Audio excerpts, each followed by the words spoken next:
Hello बच्चों, मैं जयनाथ राय, जीव विज्ञान शिक्षक, किसान इंटर कॉलेज बरानी चंदौली। बच्चों, आज हम कक्षा 12 के विषय जीव विज्ञान के अंतर्गत पांचवा पाठ है वंशागति एवं विविधता के सिद्धांत के अंतर्गत एनसीईआरटी में एक टॉपिक दिया गया है, एक जीन की वंशागति, inheritance of one gene. Mendel ने वंशागति के अध्ययन के लिए लंबे पौधे एवं बौने पौधे का संकरण कराया। इसमें इस संकरण से क्या सिद्ध होता है, क्या अध्ययन किया गया? एक जीन की वंशागति का अध्ययन किया गया। आइए इसमें देखते हैं क्या है। इन्होंने क्या किया, लंबा पौधा लिया और बौना पौधा लिया, शुद्ध रूप में लंबा और बौना पौधा लिया, इनके बीच में संकरण कराया तो संकर पीढ़ी के पौधे प्राप्त हुए। इन संकर पीढ़ी को हम बोलते हैं क्या? F1 जनरेशन, प्रथम संतति पीढ़ी। तो F1 जनरेशन में जो बीज उत्पन्न हुए, उन्होंने सभी बीजों को बोया तो पाया कि सभी जो पौधे उत्पन्न हुए वो किस कलर के और कैसे हुए? सभी लंबे पौधे जो लंबे जनक के समान ही थे। अब उन्होंने क्या किया, प्रथम पीढ़ी में जो संतान उत्पन्न हुए थे सभी लंबे पौधे, उनमें से दो को लिया, संकर लंबा, इनके बीच में स्व परागण कराया तो आश्चर्य रूप से कुछ रिजल्ट प्राप्त हुए, जिसे हम बोलते हैं F2 जनरेशन। F2 जनरेशन में कुछ बौने पौधे प्राप्त हुए, कुछ लंबे पौधे प्राप्त हुए। जो लंबे पौधे थे और बौने पौधे थे वो जनक के समान ही थे, इनके अंदर कोई सम्मिश्रण नहीं था, कोई मिलावट नहीं था। शुद्ध रूप से ये बौने पौधे के समान थे, शुद्ध रूप से ये लंबे वाले लंबे जनक के समान थे। ये बौने जनक के समान थे बौने पौधे, लंबे पौधे लंबे जनक के समान थे, इनके अंदर कोई मिश्रण था। केवल अंतर किसमें था? 25% जो पौधे थे बौने थे, जबकि 75% बौने, 75% जो पौधे थे वो लंबे। अब हम देखेंगे क्या प्रयुक्त शब्दावली, क्या देखेंगे हम लोग? प्रयुक्त शब्दावली। सबसे पहले आता है प्रभावी लक्षण, जिसे हम बोलते हैं क्या? Dominant character. परिभाषा क्या है? वह कैरेक्टर जो प्रथम पीढ़ी में दिखाई पड़ेगा। अर्थात यहाँ पे देखिए क्लास कराया गया तो प्रथम पीढ़ी में क्या दिखाई पड़े? सभी लंबे पौधे दिखाई पड़े। तो वह लक्षण जो प्रथम पीढ़ी में दिखाई पड़ेंगे उसे प्रभावी लक्षण कहेंगे, और जो लक्षण प्रथम पीढ़ी में दिखाई नहीं पड़ेंगे उसे अप्रभावी लक्षण कहेंगे। फिर से अप्रभावी लक्षण वे होते हैं जो प्रथम पीढ़ी में दिखाई नहीं पड़ते हैं, उन्हें अप्रभावी लक्षण कहते हैं।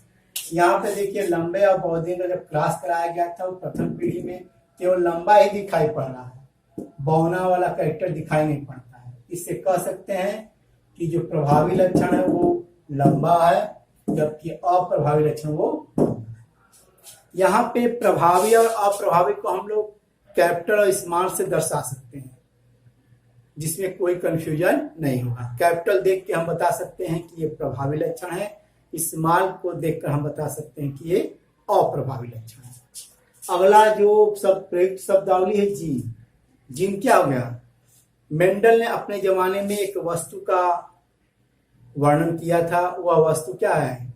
आनुवंशिक कैरेक्टर को युग्मक के माध्यम से जनक से संतति में पहुंचाते हैं। उस समय उस वस्तु का नाम दिया गया था मेंडल के अनुसार कारक।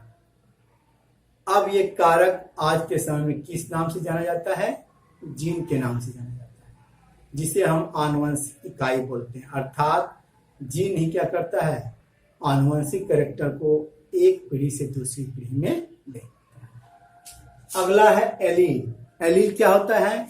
अल्टरनेटिव फॉर्म ऑफ जीन, अर्थात विकल्पी विपरीत लक्षणों के सांकेतिक जोड़े को हम बोलते हैं क्या? युग्म विकल्पी या एलील बोलते हैं।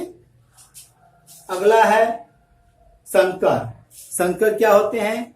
संकरण के बाद हाइब्रिडाइजेशन या जो क्रॉस होता है मेल और फीमेल जनक के बीच में, उससे उत्पन्न जो संतान होती है उसे हम बोलते हैं संकर, हाइब्रिड। और छठवां है संकरण, हाइब्रिडाइजेशन। शुद्ध जनकों के बीच में जो संकरण होता है या दो जनकों के बीच में जो संकरण होता है, जो क्रॉस होता है, उसी क्रॉस को हम बोलते हैं संकरण। संकरण के उपरांत संकर उत्पन्न होते। अगला समयुग्मनज एक अवस्था है जब जीन के अंदर जो एलील हो एक समान हो, तो उन्हें बोलते हैं समयुग्मजी। अर्थात देखिए यहाँ पे यदि मान लीजिए ये जो जीन है, दोनों जीन क्या है, कैपिटल टी हो या दोनों जीन स्मॉल टी हो, तो हम उसे बोलेंगे क्या है, समयुग्मनी।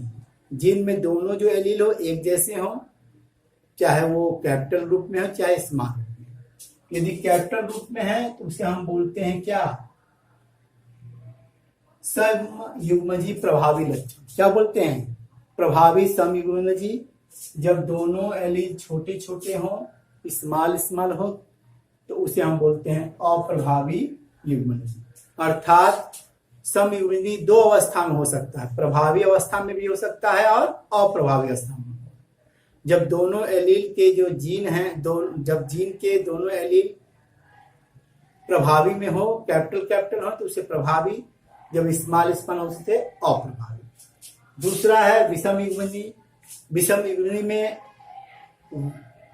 जो एलील होते हैं वो असमान होते हैं। यहाँ पे समानता है लेकिन यहाँ पे असमानता है। यहाँ पे मान लीजिए कैपिटल टी है, एक स्मॉल टी है, तो यहाँ पे जो विषम युग्मनी है वो हमेशा प्रभावी अवस्था में रहता है। क्यों, क्योंकि यहाँ पे आपका कैपिटल टी है और स्मॉल टी है, ये दोनों है।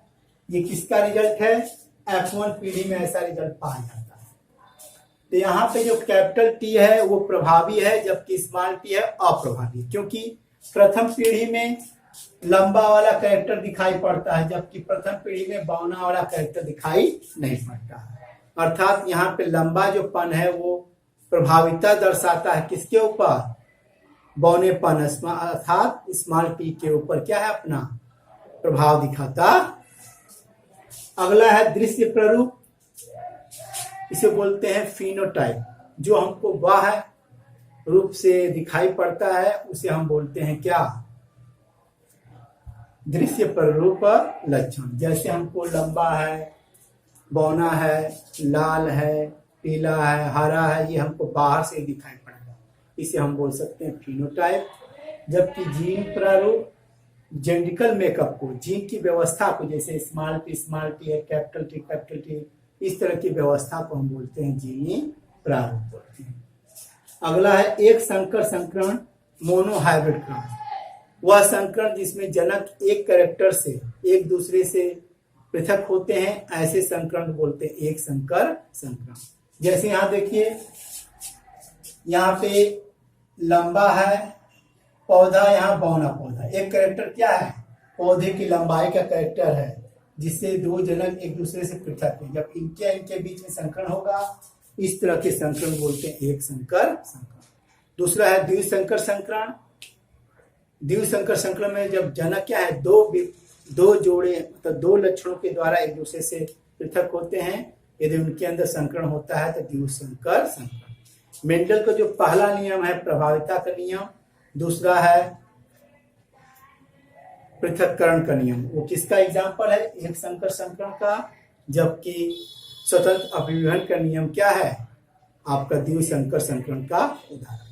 ये हमने क्या देखा, प्रयुक्त शब्दावली। अब हम देखते हैं पनेट वर्ग, पुनेट स्क्वायर।